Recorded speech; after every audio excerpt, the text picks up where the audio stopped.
right, there we go. Now we live. What up, peoples?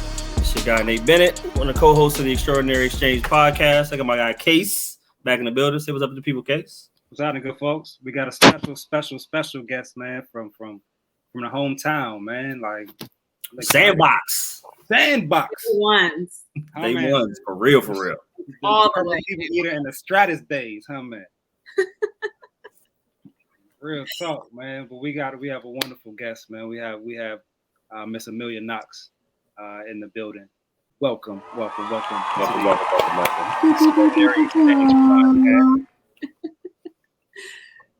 Like Kay said, day one. I ain't gonna say how many years we've all known each other, because then we're gonna age ourselves. But when me personally, when we think about some words to describe this person, hardworking for sure, resilient, and go-getter. Oh, I appreciate it. Straight up go-getter. So we're gonna talk about your industry, talk about your background a little bit, why you came on the pod, and so just get to it. Give everybody your background real quick. Let them know who you are and what it is you does. Yeah, no, for sure. So I born and raised in the DC area, and just fast forward a little bit, went to Howard, got my undergrad from Howard in administration of justice and psychology, worked in the social service industry for maybe roughly a little bit over a decade, and pivoted into interior design, went to GW to fulfill my MFA in interior architecture and design, and graduated from there in 2019, worked for a firm for a bit. And then during COVID, when everything did get just, all whatever, that's a whole other thing. Yeah. Was in a position where, unfortunately, but fortunately for me, in a sense, I got laid off. Just because it just got so what is this? And so I lost my job and then got the job I would never ask or want in a million years, which was being home with my kids all day and homeschooling them. And, it's just kind of one of those things where it's like you sink or swim. And so I started in my own business and really just, cultivated my business during COVID, which was crazy. But I'm thankful now because it's kind of starting to get a bit, it's kind of, exactly. So that's my professional background. So I've been in design for some years now, and being the daughter of entrepreneur, seeing how his business is run for him, for the past 50 years or whatever that he's been working for himself. So just a lot that you learn in trying to marry just industries, and having background in psychology and working with people has been really helpful for me, because in design, you're essentially still solving problems. And a lot of it is psychology. And, just how we were discussing a moment ago, just the psychology of color, the psychology of approach, the psychology of sight lines, and, triggers and people's backgrounds. So it's just a lot of research and just a lot that you have to really, have a knowledge base for getting into. So, having that background has been really helpful for me in the design industry. So, yeah, that was, once you said, when you went to Howard, the fake issue, but we're not going to talk about that. We're not going to talk about that.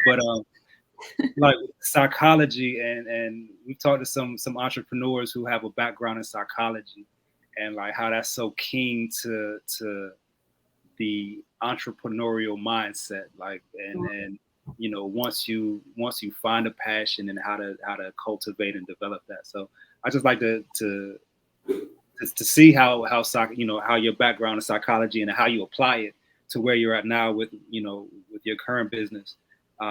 It's just awesome. It's dope to hear that. Sure. How do you? But you said you undergrad social work, and now you're in interior design. How did you get? Because they seem like they're two totally different ends of the spectrum. Mm-hmm, sure. So from my experience, when I was working in social services, it was something that I always just loved to do anyway. It's just designing, or you go on Pinterest and you're just looking through stuff, or you're doing stuff for friends, and you're in your own home and you're constantly changing stuff and just evolving things. But for me, being at where I was, I noticed that just how much lighting would play a difference in somebody's experience. And what I was doing is I was doing intakes and asking very private, intimate, triggering and traumatic, information that I'm requesting from people. So, just seeing, and then you're in a space where it's like cinder blocks and there's no natural light, and there's those bright overhead linear, really strong blue lights. It's like almost like interrogating in a sense. So I would notice, I'd turn my lights off. I would have floor lamps with like really warm, kind of glowing lights, just putting greenery in the space, obviously faux greenery because it would have died because there's no natural light in there. And then just really like just sound. And so you're creating like this multi-sensory experience for somebody to really walk into and feel just a little bit more relaxed. So that's what I just like. It started just making me realize how much there's not design implemented in spaces for people, unfortunately, that look like us. Mm-hmm.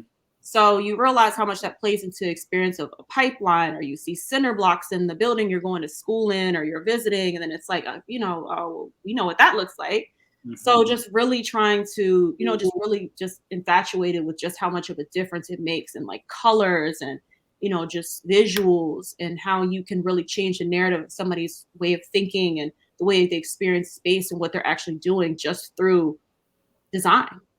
So design is all psychology, like what we were just saying. So how you really can utilize that as a tool for change, just from the micro to the macro level. So it's just something that we experience subconsciously and consciously all throughout our day, and everything that we do. We may not even realize it. So it's just something that's just infatuated me. Like, wow, I can really like essentially do what I'm doing here and just do it in a different capacity, or for people, that, we to realize like we can have seats at the table where we're influencing change in spaces that, that people that look like us walk into, and really just being a bridge for that. So that's what kind of got me into it.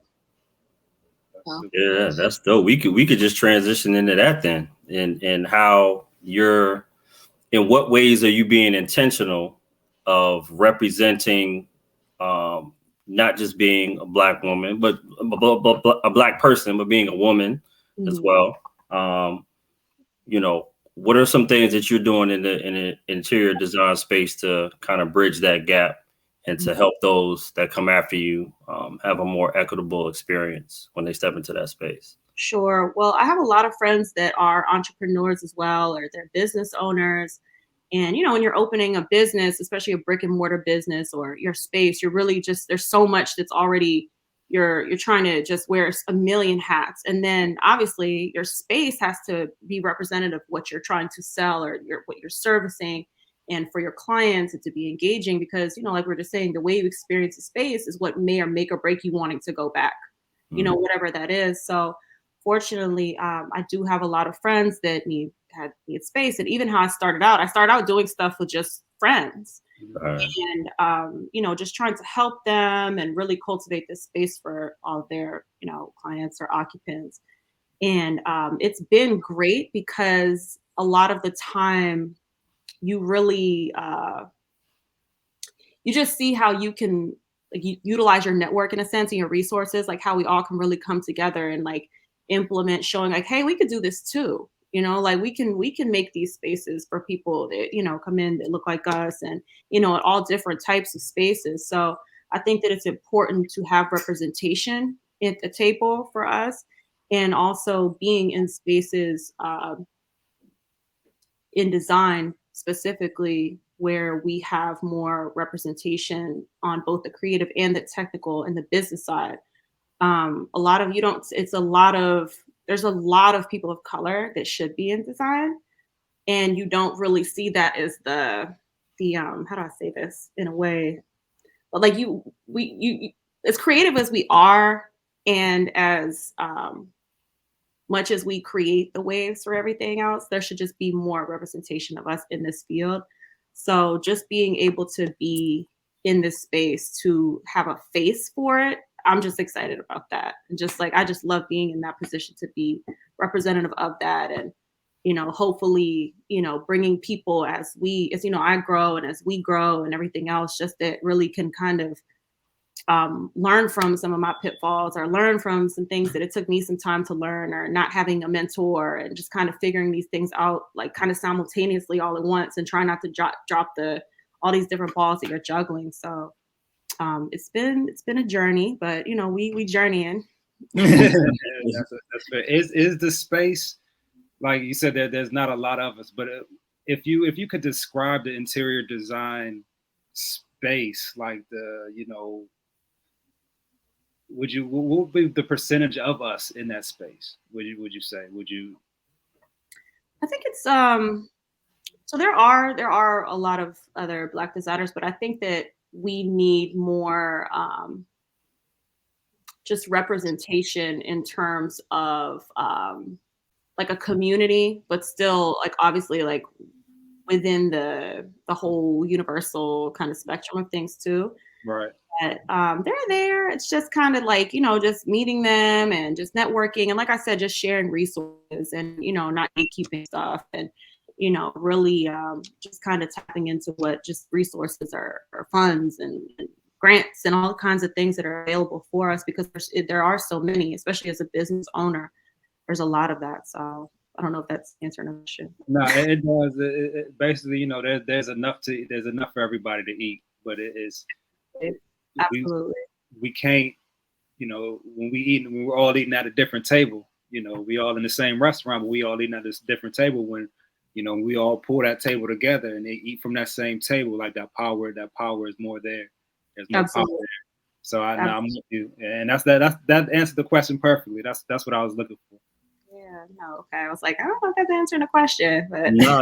And please do, like, we family. Please speak your mind. Like if something like you ain't gotta try to figure out how should I say this? Like say it with your chest. You know what I'm saying? Like this is a safe space because you know we have real authentic conversations on here just about you know the landscape of business in relation to you know the African American experience.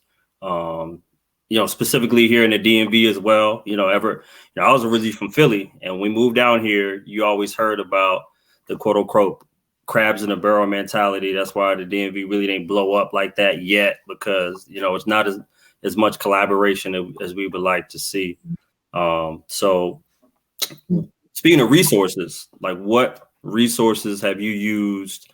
Both on the entrepreneurial side with your networking and then also with like design, what resources have you kind of leaned on and utilized to have success in your space? sure. And it really just goes back to, excuse me, what we were just talking about. It's really utilizing your network or asking people that are in your industry, like, hey, you know, what program do you use for this? Or hey, like, who did you use to structure your contract? Or you know, who'd you use as your photographer for your website? And just really sharing information and asking. Like it's tough because I feel like we live in this very forward, you know, society now where everything's supposed to appear so perfect, or you're supposed to be blanketed with this like I have all my shit together type thing. And it's like how are you supposed to have all your shit together and you just started out? Like you're supposed to not know. But the thing that you've discovered and I discovered is that you know, people love sharing information more than they allude to, especially when you come from a humble position of like, oh, like, can you teach me? Like, people want to teach, people want to like give you information. So a lot of it is just like how you do things and how you approach it. And people know whether you allude to it or not, they know when you don't know. So it's like when you fake the funk, like they're gonna see it at some point. You don't know what you're doing. So I try to be very transparent about, hey, I don't know that, but I can find out, or I can get somebody to find out. But yeah, just utilizing your resources and your network and you know asking people, and it doesn't have to be just design specific, because the thing about it is there's so much you can learn from your contractors, there's so much you can learn from accountants, and like even just learning like finding accountants that are specific to your business and what's involved in that. And like the biggest thing is paperwork, contracts, like it's just a hodgepodge of stuff that you have to learn. And you're just never going to learn this unless you ask. Like even you research and research and research, but you're still relying on what Google is feeding you. All right. So a lot of it is just really speaking to reputable individuals and business owners and just gathering just that information and you know asking away and learning and just sometimes just doing it because you learn just being in it. Like, okay, I don't like that program but I like this one, or you know that didn't work out for me so well. Or and I say every project, my contract has gone from like 5 pages to 8 pages because you have to be super detailed with your contracts, especially in design, because, you know, knock on wood, things happen. And, you know, there is some gray area, and you just want to make sure you're covering yourself and just talking with people to, you know, teach you how to structure things that cover your business along with, you know, your clients, and taking care of them, because, you know, people do business with you and they trust you, and they trust that you have their best interest at heart. So it's really just being transparent. And, you know, when there are kind of discrepancies or anything that somebody's not clear about, refer to the contract. Like, let's, you know, let's go over this. This is here. And just making sure people are reading through it and understanding, because things do come up. So it's just a lot of checks and balances, and just learning what works and learning what doesn't work. And I mean, which is life. You know, we learn as we go, and you're never going to know everything. Like, and that's the biggest thing that um, that I do try to be transparent about, what I do know, what I don't know. So that has been, you know, great, because when you admit you don't know it, you learn it, you apply it, and move on, and you just grow from that, you know, in everything you do in life. So, So so many people older than us used to tell us to fake it till you make it kind of thing. And now we realize, like, we didn't have to fake it. Like, all that time we were faking it, we could have, when our ego was in the way, we could have asked those questions. Like, for you sure. know what? I don't know this. Let me be transparent. So yeah. Yeah, no, absolutely. And then the thing about that is that you're never really happy internally.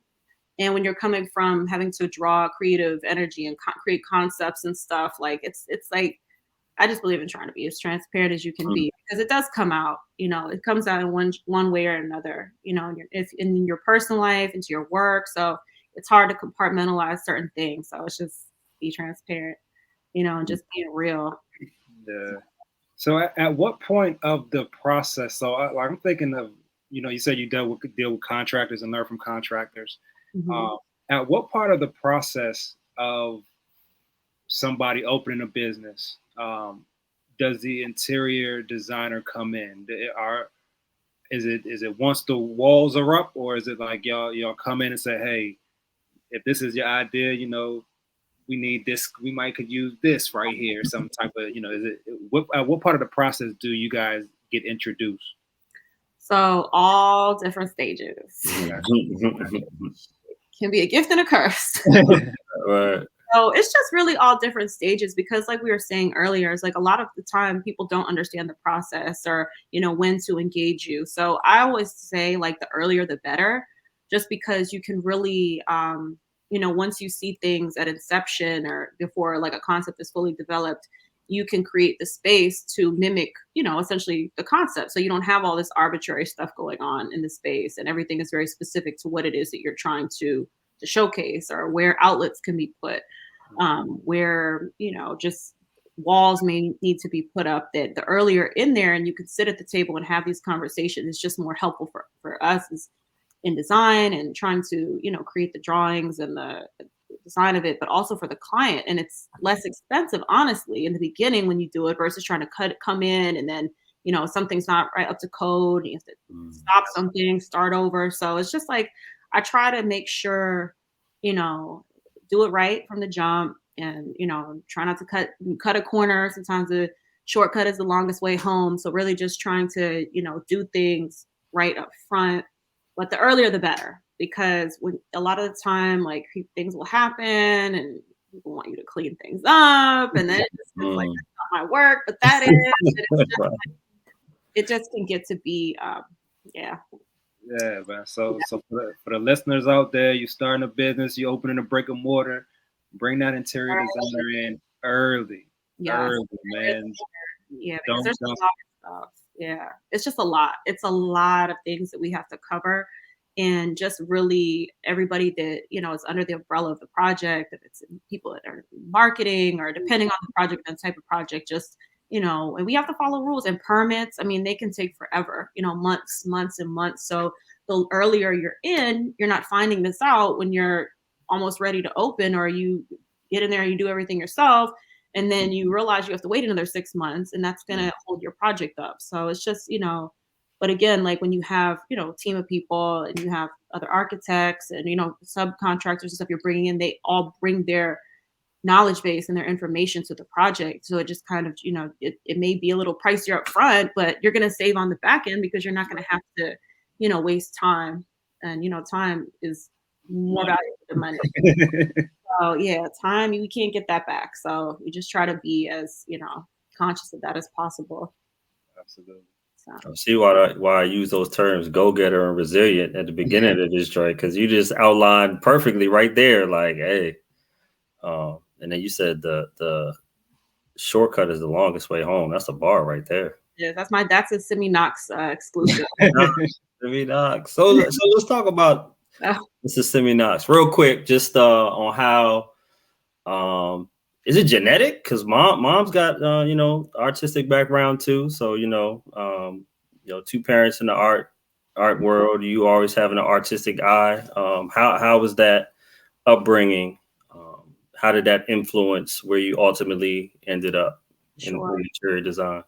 So it's one of those things that I know we had talked earlier, and we were just talking about just like how when you're in, case of your son getting ready to go to Italy and just, being around things and being exposed to different design elements and different buildings and just art. And it just trains and like hones your eye from an early stage.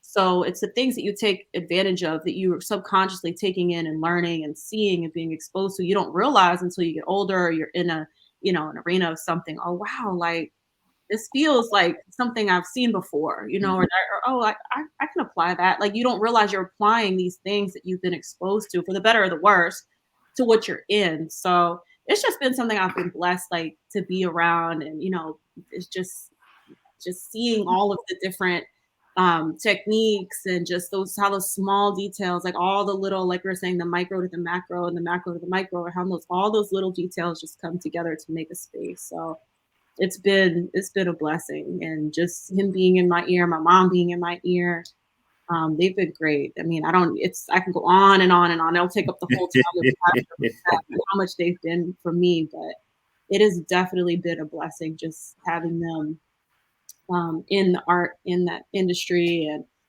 just keeping me abreast of everything and exposing me to just so much that I just could never repay them for. Like, it's been a blessing. So.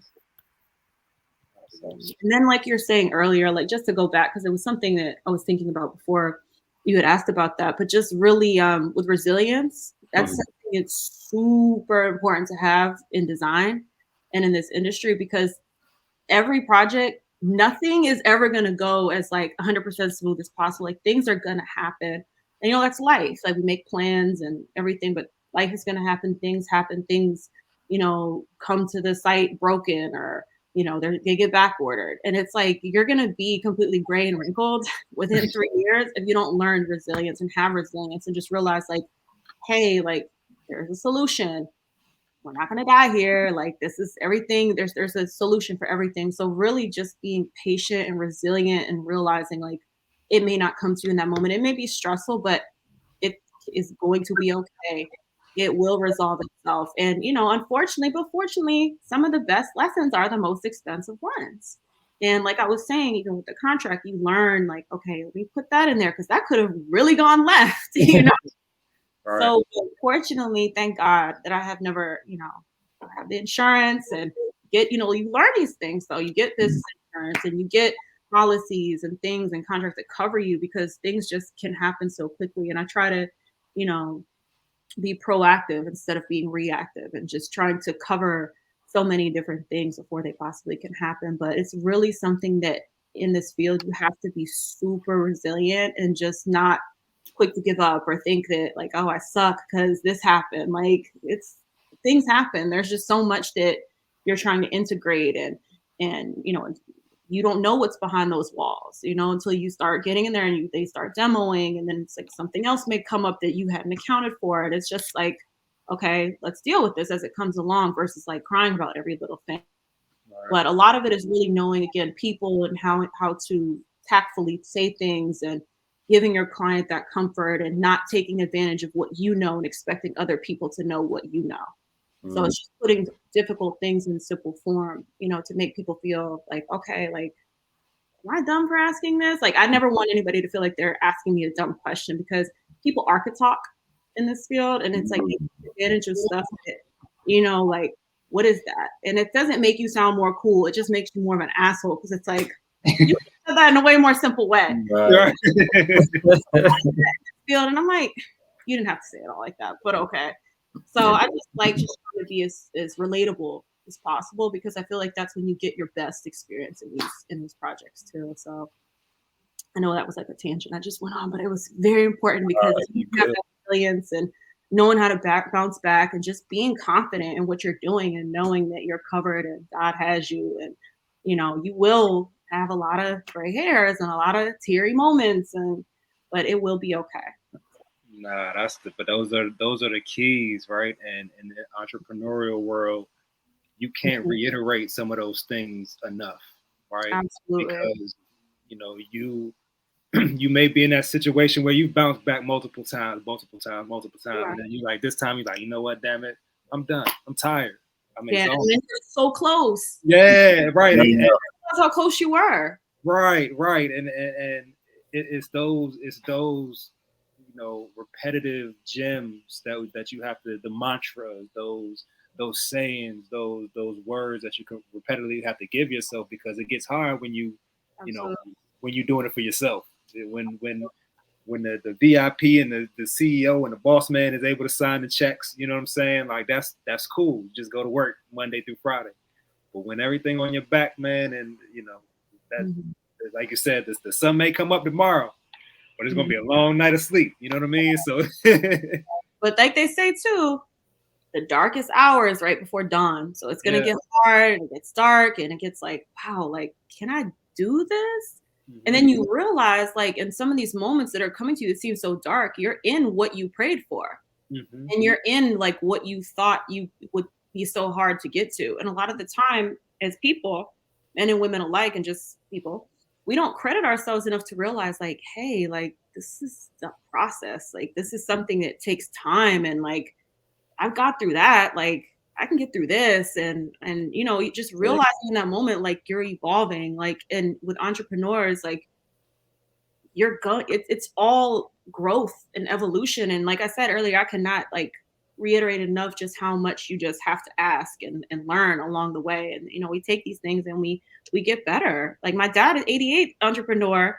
He's still learning every day. Yeah. Like, I mean, it's just something you can never learn enough. So again, it's just trying to be empathetic to people and who you're working with and not taking advantage of people knowing things that they may not know. It's just trying to be relatable. I think that's just super important, is creating a space and energy between people that they feel comfortable asking and, understanding. Like if they don't know something, like you can, relay it to them in a way where you're not talking down to them or expecting them to know something that they have no idea about. They know what they want, and they may not want to know what they want, but they know what they don't want, and they just want, like, I just want a nice room and do it, But you have to know the person, and you have to know what they want, and you listen to that in their conversations and in their inspo pictures and just finding out what they're trying to do. So a lot of that you just have to know how to pull out of people. So that's like going back to working with people and in social services, is knowing how to ask questions in a way where you're making people feel comfortable. So it's just tough because we live in this society. It's like everything is on the phone and we're not engaging with people enough, and we're not just like talking and like having real conversations, or just everything has to be so perfect. And I'm like, we still gotta, like you were saying about psychology, you still have to know how to tap into that. Even with marketing and the internet and social media, like it's still knowing psychology of the human experience. So I just think you cannot go wrong just having a background in psychology. Yeah. So many different ways you can go right now, dog. Because like as you're talking, I'm like, oh yeah, this. Because as Kate was talking about, resilience and going through that storm. Like the fellas always talk about how I'm like always super positive, but they don't understand. Like there was a part of my life where I didn't think like that all the time. Right. Where I was going through some dark moments to where now it's second nature. Like these are daily affirmations, things that I say that have me walk with a certain posture and a certain confidence about myself as I navigate life, navigate situations. Hard times come, and those allow you to be that much more bulletproof for the next time something else comes up. You know what I'm saying? So, it's super important not to run from those experiences too, because like you said, with the shortcuts, when stuff gets hard, instead of double tracking back, just hit it head on, get it over with. and you'll be better because of it. So Absolutely. You have to fail fast, like fail mm, fast there and you like go. roll the dice and, of course, like caution and, my dad always says trust but verify. But Uh, any great thing or anything that's like been, outstanding or exceptional that people and experiences, it's always somebody that was willing to break the rules and like take that risk, And mhm. I had a professor at GW that I remember she would always say, sometimes it's better to ask for forgiveness than permission. And it's stuck with me so much because it's just like, there are stuff it's like, I mean, of course you're not don't want to go around being a bad person breaking rules because we don't want to go to jail, but just certain stuff, it's like, no, take that risk, like break that rule. Like, like it's just better to live a life of like, oh wells and what ifs. Like, what if you didn't jump out there? If you didn't try that? It's like, all right, it might not work. Okay, try something else. As long as you can survive it.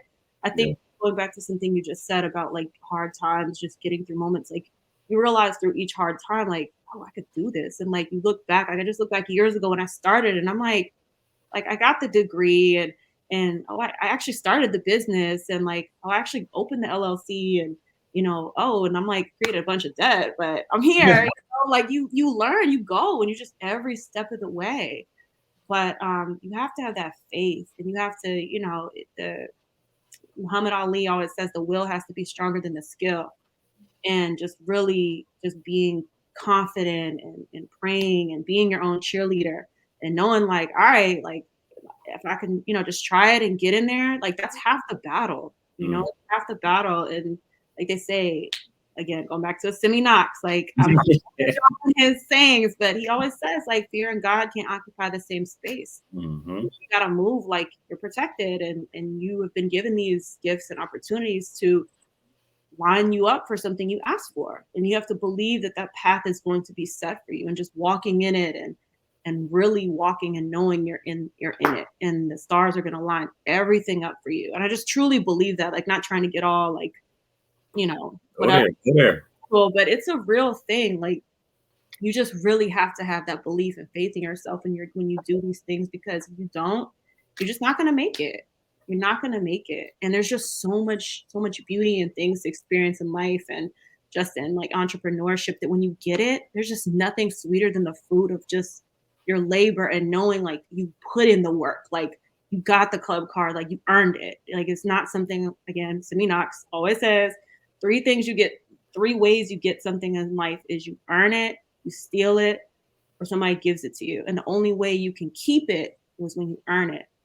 So Mm, just knowing like you earn something, it just makes sure you grow your confidence in that. And then you apply that to your business and the way you carry yourself and the way you conduct yourself and the way you speak. And then you allow others to like feel like, hey, I could do that too. And mhm. just really not gatekeeping information. I just love sharing whatever I can because I wish that I had somebody I could ask questions to about stuff and they really just kept it real. I have been thankful to have people in my network who have, but it's, just not everybody shares information, but it's amazing to be, around people that are willing to. So I know I'm like just going talking, but Nah. Like again, like all of that information and all of those points are tremendously valid to anybody who is just out. It's to anybody. You know what I'm saying? And that's not even entrepreneurship. That's just in life, period. Right? yeah, for Uh, sure. they always say ye of little faith, right? And that faith just when times get rough to believe that times will get better and that path will that Mhm. path will improve. Like I was watching the Charlie Wilson Tiny Desk today, and he was talking about how he's 28 years clean. He was a crackhead, alcoholic, and I'm like, dang, like from the Gap Band to Uncle Charlie now, like you see that his struggle to his glow up. You know what I'm saying? So it just proves, uh, keep the faith, hold the faith, man, and then you'll get to what you need.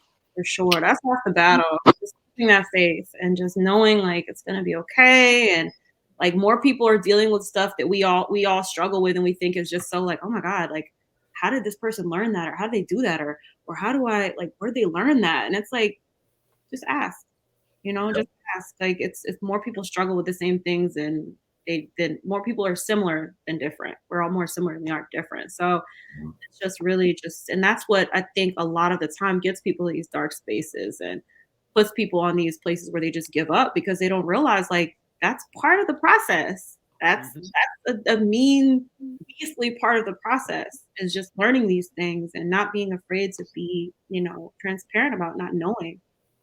So And it takes time. Any good thing worth having or, achieving, it just takes time and consistency and just like, giving things up to get something and compromising with yourself and being disciplined, just being disciplined about what you want.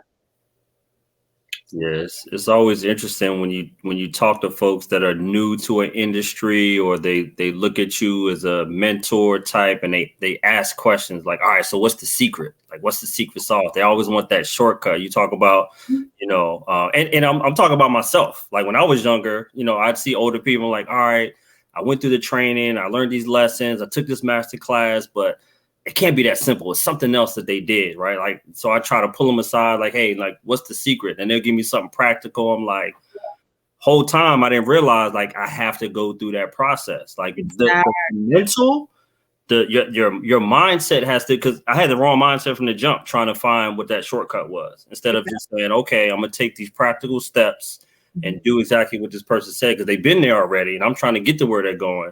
For sure. You just got to take your time and have the right mindset. People be in the wrong mindset from the jump and cripple themselves before they can get to the how tos. Exactly. No, absolutely. And it's like the simple things. Mm-hmm. Like I think that we as humans, and especially when you're younger, we just make shit just so unnecessarily complicated. Mm-hmm. And the older we get, and then when we see people that are older, they're just so simple. And it's just like, we go from like super simple as babies to complicating everything. And then we go back to being simple again. And it's just like, you had it from the jump, we just make things complicated. So a lot of it is just like, you know, um, just those practical things. Like, what's the secret? Just be consistent and stay healthy and keep going at it, and things come together. The dots connect eventually. So Shout out to Coach Adams, JV basketball coach. He said a quote to us a million times, and I say it still to this day. Yo, basketball is an easy sport. It's players who complicate it. It's easy, dog. Just hit the square, put the ball in the hole. But kids want to do all this and dribble, or be AI back in the day, or shoot from half court like they Curry now. Nah, bro. Like keep it simple. exactly, just keeping things simple. It just makes a world of difference in just everything, like everything in life. We definitely complicate everything. So real quick, we talked about you know, once you get past the mindset, you got the right mindset, education and keeping yourself abreast on all the latest things in interior design and with business and with contracts. What are, other than actually going through the process that you obviously do, what are some things you do to like continuing education, keeping yourself up to date and everything that's going on in your industry? So, well, just product research and just kind of keeping track of trends, but at the same time, things that are just timeless. And you don't want anything too trendy because then you look up in 5 years and it's like you're like, why did they put this in here? And so just doing product research and really just like asking around or seeing what's happening in different spaces in both commercial and residential spaces, and what those new practices are and just what the new codes are, what's sustainable and what's not sustainable, and really just bringing that in because and just really keeping up with the news and what's going on in the environment and okay, well, now we can't use this product because it's hazardous, and like how can we create better space for this person. So really just keeping abreast with what is actually out there because things are just ever changing and in the home and businesses. Even as parents, like I know, like for us, like when I had my son, he's 17 now, I'm seeing all these baby products and I'm like, like, and it's like, it's constantly evolving. So while some things are still the same, just seeing like, wow, just how things grow and what people are doing and using, and how they're doing it and making it better for, the space and the users. just really getting out there, going to different spaces, going to restaurants and going to buildings and just commercials, whatever it is that you're interested in, just doing those precedent studies of what it is that you may be working on in the project and just trying to implement, those things that are working and best practices into your designs. So just So being out there, reading. Mm. let me ask you this: of your designs that you've done so far, what would you say is your favorite?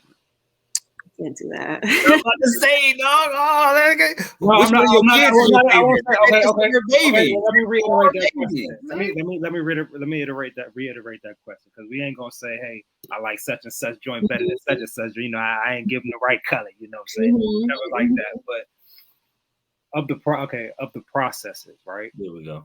Of the processes, what of the processes did you enjoy the most? I guess, or did you feel the most fulfilled from? It could have been your first joint. I didn't believe that I could do it, or it could be something like of that nature. Sure. So every project that I've worked on has been super special. And I've loved, even if there have been ripples or headaches or, which are going to be on every project. It's just like I was saying earlier, there's just something that's going to happen in every single project. But I think the best feeling of finishing a project, whether it's commercial and it's for a business owner, entrepreneur, is like once you see something that you like took from an idea and created it and took their concept or helped them develop their concept. Sometimes people don't even know their concept or what they're trying to do, and you're kind of just like really helping pull out in visual space and form what they are trying to get out. So when you see it from an idea to like, wow, like I did that. Like, wow, like we really pulled that out and made it happen. And then when you see them just elated and happy and like, man, like I have my space and just cry or whatever it is, like, yeah, like you're in it, like you're here. I think for me, the most rewarding part is just knowing that you created an experience, not just in that space, like visually, but just for the person, the client, and just seeing them happy with knowing like, wow, like I feel like I've accomplished, like I'm in this accomplished space of like what it is that I set out to do.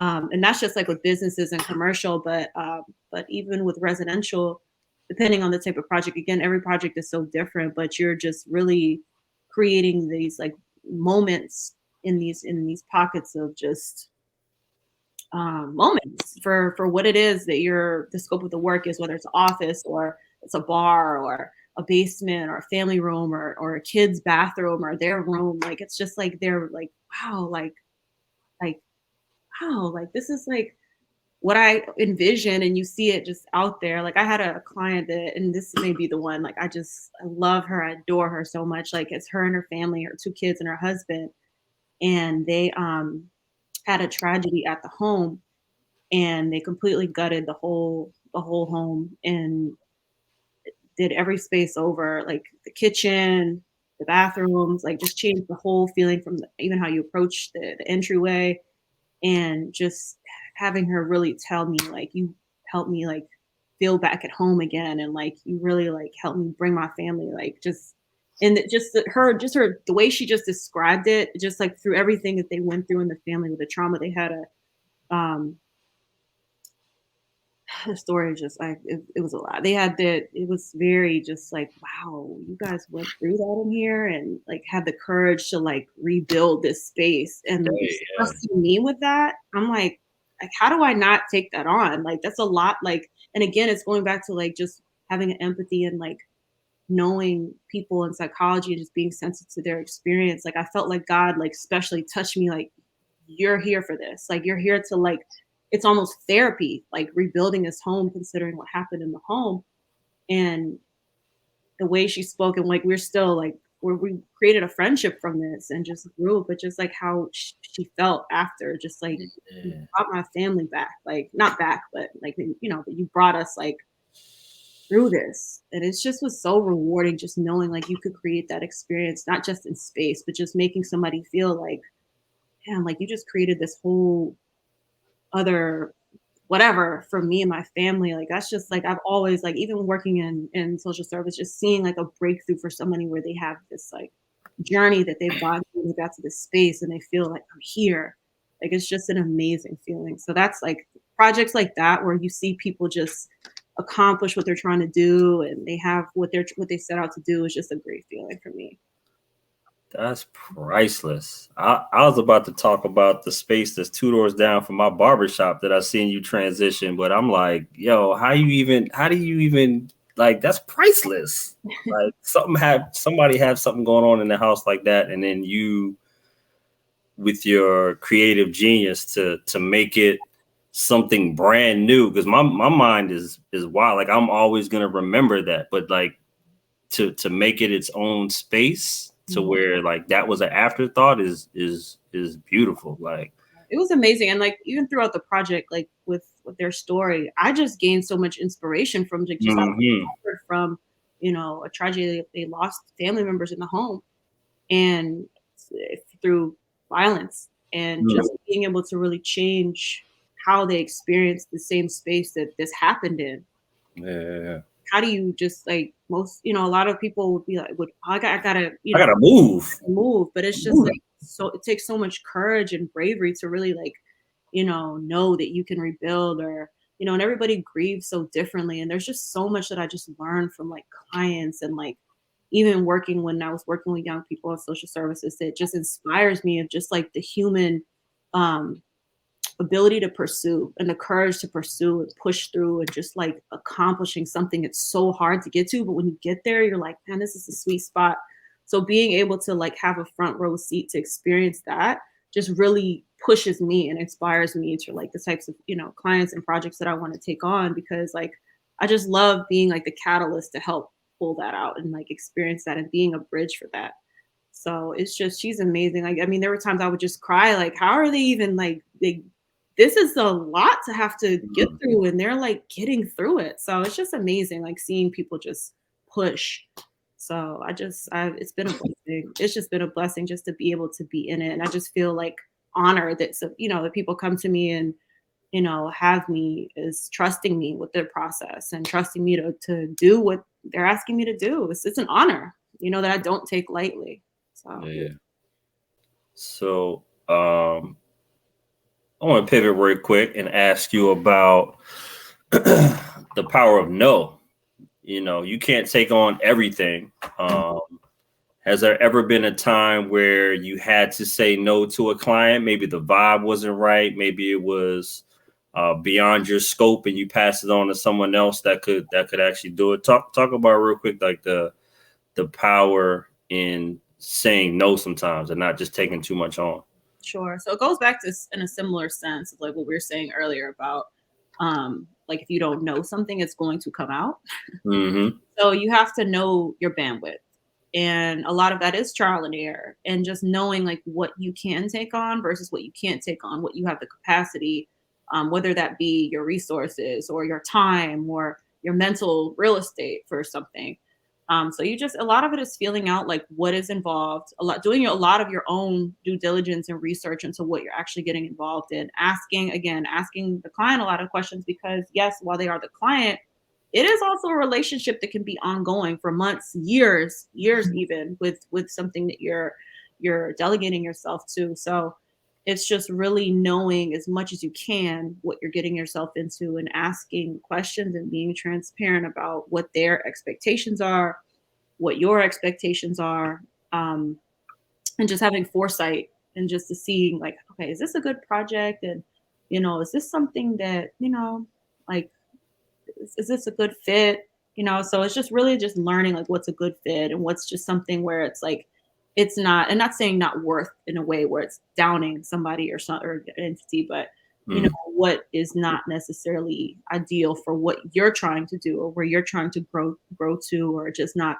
you know, where you have over so much overhead that you're not realizing in a project that it's like you're actually losing money being on certain projects. So but again, that's trial and error and just learning and just really knowing from, you're only as good as your last project. So really just learning from everything that you have already involved yourself in to learn what, okay, this may be a good fit, and maybe not so much so. Maybe at a different time, or so a lot of it is just learning as you go, for sure. A lot of it is just trial and error and just just being honest, because a lot of you can't take everything on. And, and even just like with selecting contractors and specialty contractors is knowing what they can and can't do too. Because, I try to be as transparent as I can, but it's like knowing who's going to be transparent with you to execute your vision too. So a lot of it is just, relationships are just super important because those are, when you're outsourcing stuff or you need somebody to lean on or to bring what you're trying to do to reality, you need to know that they're there to execute it too. So sometimes this person may not be able to be here, or certain times of year it's busier, or, they're contractors or carpenters or mill workers, whatever. They're more filled up. So it's just knowing like you may not be able to take that on. You want it right, and you want the detail there. You don't want to just take on something. It's like quantity over quality. You want to execute from a very detail oriented, like taking it serious because you live and die on your reputation. And when you do shoddy work, it's there for people to see. So they know, like when they walk in there, like, oh, like you see everything you're doing wrong. Others that are detail oriented will see that too. So it's just making sure you are doing things in a sense of being with the mindset of details. Because that's your resume. That's your walking resume right there. You walk into a space, like that's your work. You were talking about your team. What all players go into running a interior design firm? And how did you find all these different players? I know through like networking and asking around, but like what are some of the other pieces? Because it's not just you. You got a team. For sure. What are some of the other pieces that you've put together to form this iconic, dream team of yours? Yeah, so it's a lot of like, when you start something, you are just naturally you're gonna wear every hat. You have to wear every hat in a sense because you're not gonna have any money to pay out, you know what I mean, for a lot of the stuff you need. Yeah. So it's a blessing though because it teaches you when somebody's bullshitting you, or how to do things from this smaller scale to a larger scale, and just knowing how to better vet who you want to work with, and just knowing like what you want out of a contractor or what you want out of a electrician or a plumber, or just kind of, not that I'm specializing in any of these fields, but just seeing who works with a certain mindset and just being reliable, and just character. It's really just character and just like who you actually are. Like character is something like you have to have in business. You have to have just ethics. You have to be ethical. So I don't want, people that I'm working with that are going to make me look a certain type of way by what if I'm bringing you in. So a lot of it is just vetting just good people that do quality work, that they don't overpromise and underdeliver. They really just show up as they are, do good work. They're reliable, trustworthy, and just are savvy of just what's involved. So that's been pretty much, it's again trial and error like everything, and just seeing who worked best. Like if you see something or the craftsmanship on a project, hey, who did that? Do you mind sharing? And really just seeing who is good at their different things. Like there's not going to be a lot of the time one contractor is just great with everything as a GC. Like there's specialty contractors and accountants and photographers and web designers. So it's really just seeing who, seeing and doing business, and you're rolling the dice.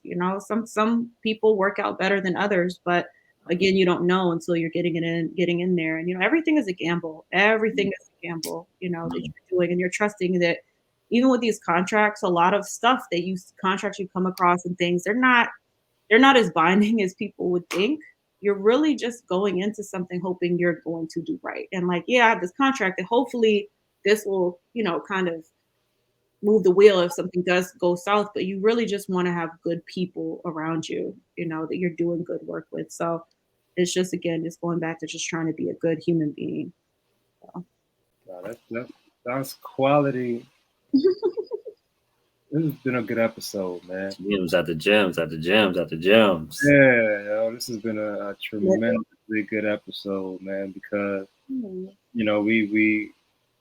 we get into the psychology, we get into the psychology, we learn about the interior design space.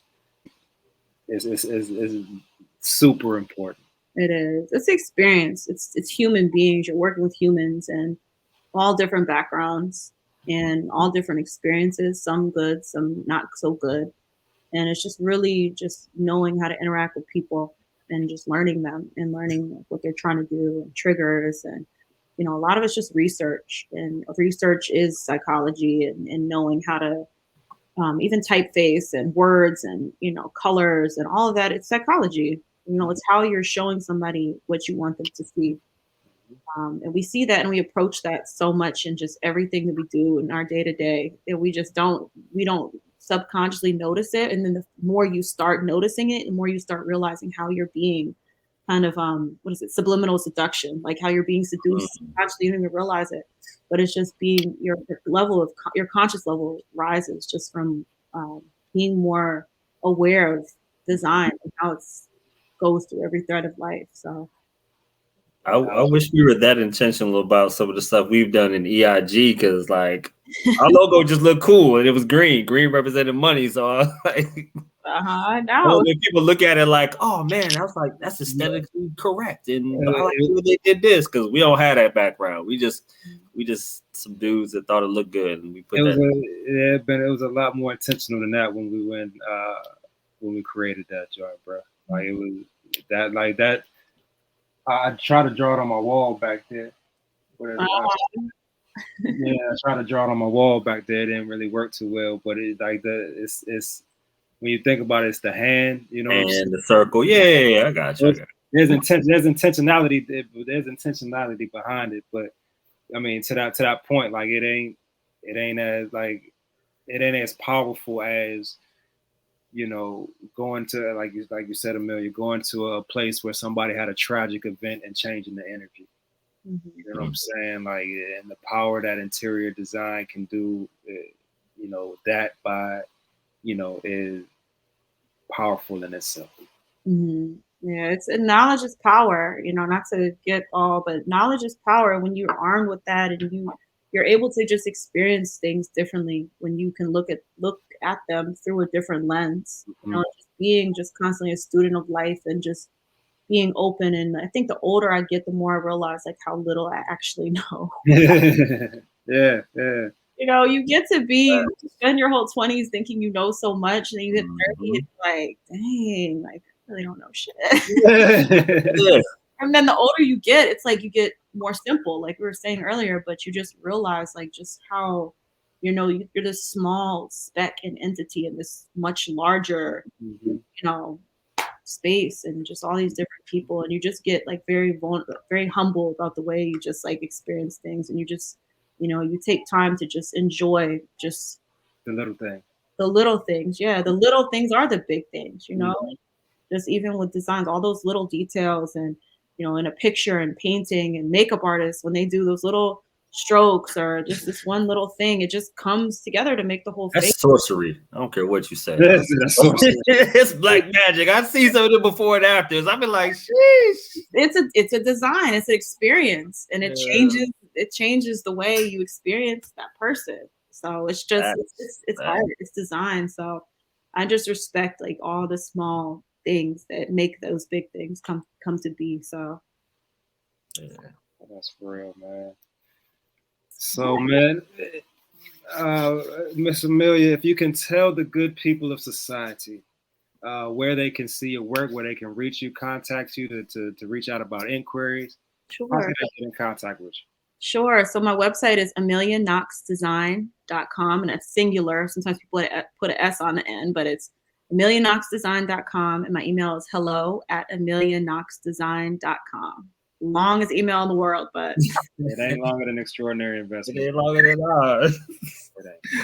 Yeah, almost there, man. So I well, I appreciate you guys so much. I'm honored that you guys had me on here and think of me in this way to have me share my information, and just any way that we can utilize our network and our resources. Like, I'm always game. So absolutely, man. I appreciate your time. We appreciate your time, Brother Bennett.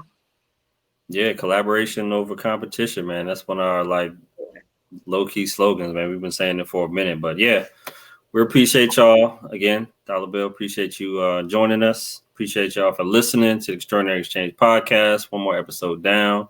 You can find us at the Extraordinary Exchange Podcast on Instagram. Linktree is in there. You can find us.